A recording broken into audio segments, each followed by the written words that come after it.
Dragon Prince yuan chapter 2 की शुरुआत होती है और हमें युआन को बताया जाता है जो कि आस पास में जंगल को देख रहा होता है। तभी यहाँ पर एक लड़की आ जाती है और वो फिर हमारी युआन को देखकर कहने लगती है कि सच में दादाजी ने कहा था कि यहाँ पर कोई आ गया है, सच में तुम आए हो। अब भाई साहब यह कहकर ये लड़की चलती है तो यहाँ से जाने लगती है, लेकिन जाते समय ये नाम लेती है कि टुनटुन मेरे पीछे आ जाओ। अब भाई साहब जैसे ही युआन इस लड़की की बात सुनता है ना तो वो हैरान हो जाता है कि लड़की कह किस रही है, लेकिन इतने में उसे यहाँ पर एक बिल्ली दिख जाती है जो कि इस लड़की का पीछा करने लगती है। युआन को कुछ समझ में नहीं आता है कि वो यहाँ पर क्या करे, इसलिए युआन भी चलता है तो वो भी इसी लड़की का पीछा करने लगता है। अब सीन सब होता है पर हमें एक छोटी सी झोपड़ी को बताया जाता है। यहाँ पर एक बुड्ढा बैठा हुआ था। अब जैसे ये लड़की आती है ना तो इस बुड्ढे से कहने लगती है कि दादाजी आप शायद इसी लड़की की बात कर रहे हैं। और भाई साहब यह कहकर ये लड़की चलती है तो एक मटके के पास पहुंच जाती है और टुनटुन से कहने लगती है कि टुनटुन चलो तुम नहा लो पहले। टुनटुन चलता है, मतलब कि बिल्ली चलती है तो इसी मटके में कूद जाती है नहाने के लिए। अब इतने में हमें बुड्ढे को बताया जाता है जो कि युआन को देख रहा होता है। ये बुड्ढा युआन को देखते ही पहचान जाता है कि युआन कितना पावरफुल है, वो क्या कर सकता है क्या नहीं कर सकता, मतलब कि पूरी की पूरी बात है युआन को बता देता है, जिस वजह से युआन हैरान हो जाता है कि इस बुड्ढे को कैसे पता। ये बुड्ढा चलता है तो युआन से कहने लगता है कि हाँ मैं तुम्हारी मदद कर सकता हूँ, लेकिन भला मैं तुम्हारी मदद क्यों करूँ, तुम तो एक कचरे के समान हो। अब युआन जब इस बुड्ढे की बात सुनता है ना तो एक कहने लगता है कि सीनियर अगर आप मेरी मदद कर देते हो ना तो आप चाहो वैसा मैं करने के लिए तैयार हूँ। अब जब युआन एक कह देता है ना तो ये बुड्ढा चलता है तो युआन से कहने लगता है कि ठीक है मैं तुम्हारी मदद करने के लिए तैयार हूँ, लेकिन तुम्हें याओ याओ को अपने साथ ले जाना होगा और उसकी सुरक्षा करनी होगी। अब जैसे ही यहाँ पर ये बुड्ढा कहता है ना तो यहाँ पर जो याओ याओ थी ना, ऐसा लगता है कि इसका नाम और कुछ रखना पड़ेगा हमें। याओ याओ थी ना वो अपने दादाजी से पूछने लगती है कि दादाजी आप ये क्या कह रहे हो, लेकिन याओ याओ के दादाजी चलते हैं तो याओ याओ की बातों को नजरअंदाज कर देते हैं और युआन से पूछने लगते हैं कि क्या तुम याओ याओ की सुरक्षा कर पाओगे। युआन चलता है तो वहां में से रिला देता है कि मैं अपनी पूरा ट्राई करूंगा याओ याओ की सुरक्षा करने को। अब भाई साहब जैसे युआन एक कहता है ना तो ये बुड्ढा चलता है तो अपनी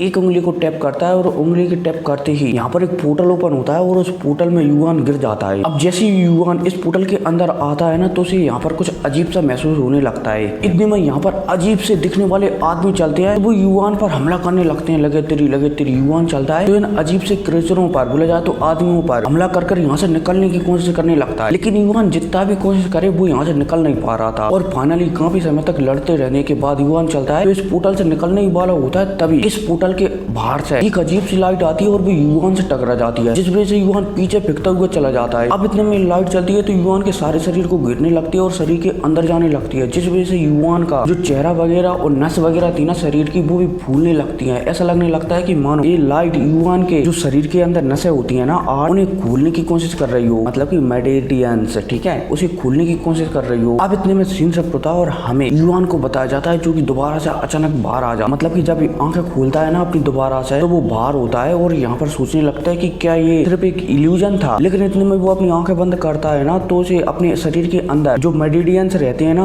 वो आटो के आटो खुले दिखते हैं। अब जैसे युआन अपने आटो मेडिडियंस को इतनी आसानी से खुलता हुआ देखता है ना, खुला हुआ देखता है ना तो वो बहुत ही ज्यादा खुश हो जाता है और यहाँ पर उछल कूद करने लगता है किसी बच्चे की तरह। अब इतने में हमें याओ याओ के ग्रैंड दादाजी को बताया जाता है। ग्रैंड दादाजी चलते हैं तो युआन को बताने लगते हैं कि देखो तुम्हारे अगर जो मेडिडियंस खुल गए ना तो तुम्हें इतना खुश होने की जरूरत नहीं है, तुम अभी भी सिर्फ एक पिद्दी ही हो और तुम्हें कोई भी मार सकता है। अगर तुम्हें पावरफुल बनना है ना तो तुम्हें ट्रेनिंग करनी होगी एकदम जमकर ताकि तुम पावरफुल बन सको। युआन भी इस बुड्ढे की बात को समझ जाता है, इसलिए युआन चलता है तो दोबारा से पहले जगह हो जाता है और इस बुड्ढे को ग्रीट करने लगता है कि थैंक यू अंकल, मैं अपनी पूरी कोशिश करूंगा और पूरा ट्राई करूंगा एकदम जमकर ट्रेनिंग करने की, ताकि एक दिन मैं पावरफुल होकर याओ याओ और अपनी फैमिली को दोबारा से खड़ा कर सकूं, मतलब कि याओ याओ की सुरक्षा और अपनी फैमिली को दोबारा से खड़ा कर सकूं। अब भाई साहब युआन की ऐसी बातें सुनकर ये बुड्ढा भी सिर हिलाता है कि बहुत अच्छे बहुत अच्छे। अब इसके बाद ये बुड्ढा चलता है तो युआन के मेडिडियंस में कुछ और टेक्निकें डाल देता है, साथ ही साथ युआन को एक ब्रश भी दे देता है जो कि एक टेगन क्लास का ब्रश होता है। बुड्ढा चलता है तो इस ब्रश के बारे में युआन को बताने लगता है कि ये बहुत ही ज्यादा खास चीज है, बोला जाए तो खास ब्रश है, इसे 4 भागों में बांटा गया है। अगर तुम चारों भागों को ओपन कर लेते हो ना तो तुम एक टेगन युआन क्लास का ब्रश बना सकते हो। अब भाई साहब जैसे हमारे युआन इस बुड्ढे की बात सुनता है ना तो वो और भी ज्यादा हैरान हो जाता है और यहाँ पर कहने लगता है कि एल्डर आप चिंता बिल्कुल भी ना करें, मैं पावरफुल बनकर बताऊंगा। अब इसके बाद एक बुड्ढा चलता है तो युआन से और भी कहने लगता है कि ऐसा लगता है कि बच्चे तुम्हारी आत्मा बहुत ही ज्यादा स्ट्रांग है, उम्मीद है कि तुम पावरफुल बनोगे। यह कहती ही ये बुड्ढा चलता है तो युआन की आत्मा में भी मतलब कि कुछ छेड़खानी कर देता है, कुछ डाल देता है, जिसे फिलहाल के लिए तो हमें नहीं बताया गया है, शायद बाद में बताया जाए। अब भाई साहब यह कहती ये बुड्ढा चलता है तो युआन से कहने लगता है कि अब तुम्हें यहाँ से जाना चाहिए। और भाई साहब जब याओ याओ ये देखती है कि उसकी ग्रैंड दादाजी उसे यहाँ से इस लड़की के साथ भिजा रहे हैं तो वो अपने ग्रैंड दादाजी से पूछने लगती है कि क्या हम भविष्य में मिल पाएंगे। याओ याओ के ग्रैंड दादाजी चलते हैं तो फिलहाल के लिए तो याओ याओ सब कुछ भी नहीं कहते। यहाँ पर वो अपने हाथों में कुछ शक्तियों को एकत्रित कर एक पोर्टल बना देते हैं और याओ याओ, टन